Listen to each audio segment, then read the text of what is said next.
guys and welcome back to my channel. For today's video, i-discuss natin kung ano-ano ba yung mga common pains na meron yung mga client natin pagdating sa bookkeeping.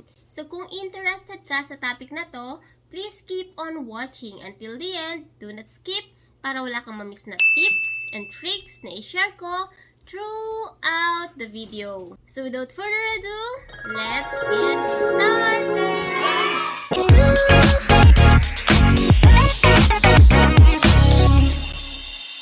Kung bago ka lang sa channel na to, I'm Kachi, Virtual Assistant, Executive Assistant, Bookkeeper, Accountant. So kahit anong work pinapasok ko, basta't online, kasi online work is amazing! Sa channel na to, dinidiscuss natin more on online work, tips and tricks, and mga success stories. So kung interested ka sa mga topic na yon, please consider subscribing and don't forget to hit the notification bell para wala kang ma-miss na video na ina-upload ni Kaji every single week.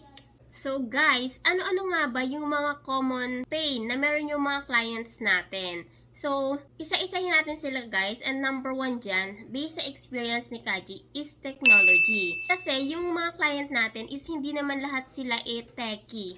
Hindi naman lahat sila is marunong gumamit ng accounting software. So, yun yung isang pain na meron sila. So, kaya sila nag-hire ng mga bookkeepers is para yung mga bookkeeper, syempre, yung gumawa ng mga bookkeeping task nila gamit ang isang accounting software. So, kung hindi ka rin marunong ng accounting software, so, maybe it's the time to study na yung accounting software na available online para makapag-start ka na ng iyong freelancing career pagdating sa bookkeeping. Aside from technology, guys, another pain na meron yung mga client natin is hindi sila marunong pagdating sa bookkeeping. So, hindi nila alam kung paano yung process. So, pagdating kasi guys sa pag-bookkeeping, may process yan. And yung process na gagawin mo today, tomorrow, or kung ano yung process na ginawa mo kahapon, is the same process na gagawin mo sa susunod na buwan, sa susunod na taon, at sa mga susunod na araw. So, ang bookkeeping process is cyclical. So, paulit-ulit. Kung hindi mo gusto yung mga paulit-ulit na bagay, yung mga paulit-ulit na ginagawa, then bookkeeping is not right for you, okay? So, guys, dapat kapag kayo ay mag-o-offer ng bookkeeping services, dapat meron kayong knowledge sa bookkeeping. So, you know the debit and the credit, you know, yung mga type ng account natin, asset, liabilities, equity, revenue, and expenses. So, dapat alam niyo yung mga yan, okay? And then, guys, dapat marunong din kayo mag-produce ng mga report kasi yan yung mga hinahanap ng mga client natin. Gusto nilang makita kung nasaan sila financially. So, kumikita pa ba sila or hindi na? So, dapat you know how to create the report for them. So, ang gagawin ni client is to take a look dun sa report na produce mo. So, yung mga client natin is minsan hindi rin nila kayang basahin kung ano yung report na produce natin. So, ikaw as a bookkeeper, dapat marunong kang gumawa ng report and at the same time, mag-interpret ng report na gagawin mo. Yung report na gagawin mo, ang isasuggest ko is madaling maintindihan. Meaning, yung mga account category na gagamitin mo will make sense. Siyempre, hindi tayo maglalagay dyan ng mga word na mahirap intindihin. Pag tingin ni client, malilito na agad siya kasi hindi niya alam kung para sa inyong account na yon. So, dapat, kapag nag-create ka ng report, madaling maintindihan and accurate. So, guys, napag-usapan na natin yung technology, yung accounting or bookkeeping process. Ngayon, another pain na meron yung mga clients natin is wala silang time. So, they don't have the time to do their bookkeeping. So, kung wala silang time maggawa ng bookkeeping, hindi na nila alam or possible, wala silang record ng kanilang mga transactions. Kaya sila nag-hire ng mga bookkeeper is para kahit wala silang time, merong someone na gumagawa nung dapat nilang gawin para sa kanila, okay? Aside from technology, the accounting process or the bookkeeping process, and yung time, another pain na common sa mga business owner is yung hiring process. Kasi guys, yung pagka-hire kasi is medyo mahirap or medyo nagkukos pagdating sa mga client natin.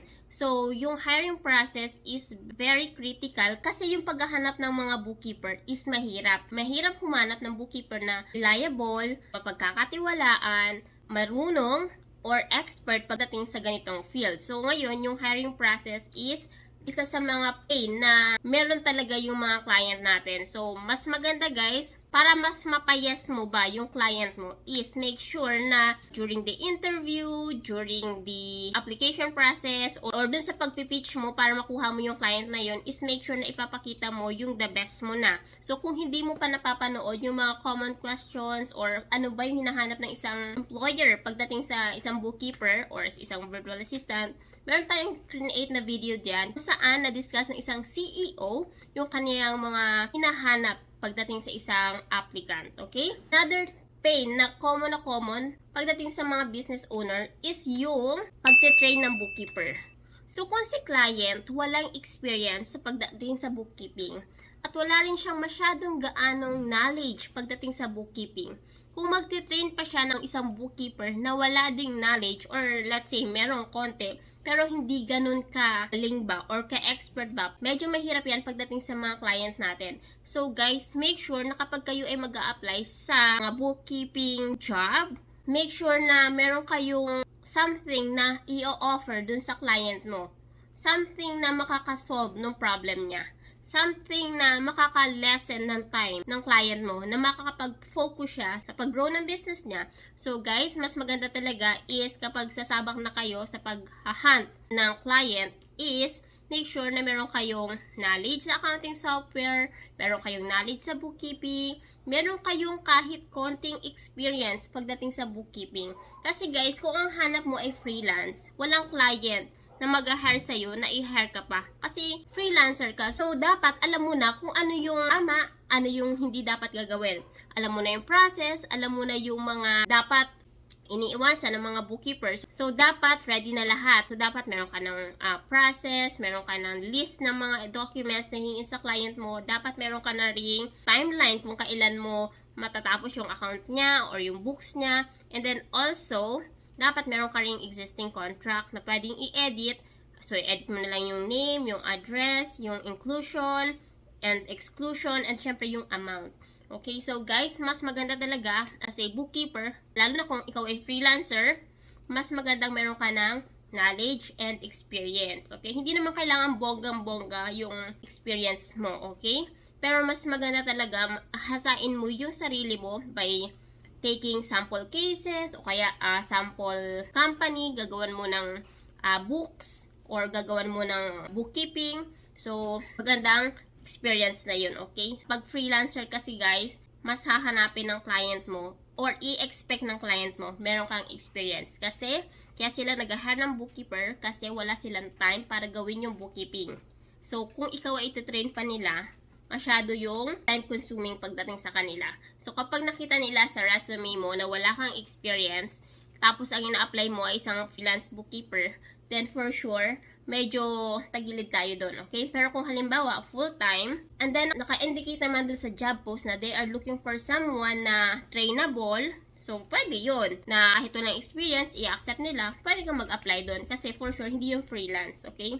So, ulitin ko, pag freelance, dapat meron kang experience, meron kang knowledge, meron kang skills. Pero kapag full-time, kumbaga, ayaw ng client mo na meron kang ibang hinahawakan, gusto nila nakafocus ka sa kanila, for sure, yung training ay available sa kanila. Pero hindi lahat guys ha, hindi lahat ng company is nag-o-offer ng training. So kapag iisipin mo yung salitang training, lagi mong iisipin na bonus lang yun. Pag mo laging iisipin na, okay, kahit wala akong experience, for sure, merong mag-hire sa akin. So yung chances mo ay medyo maliit. So habang ikaw ay naghihintay ng perfect timing mo, ikaw na yung mismong mag-train, magbuo ng mga sample cases, i-train mo nang i-train yung sarili mo para pagdating ng araw, meron ka na talagang experience na masasabi doon sa mga kliyente mo. Pag sinabing experience, di naman kailangang experience talaga na, oy, nag-work ako sa ganitong company, nag-work ako sa ganitong company.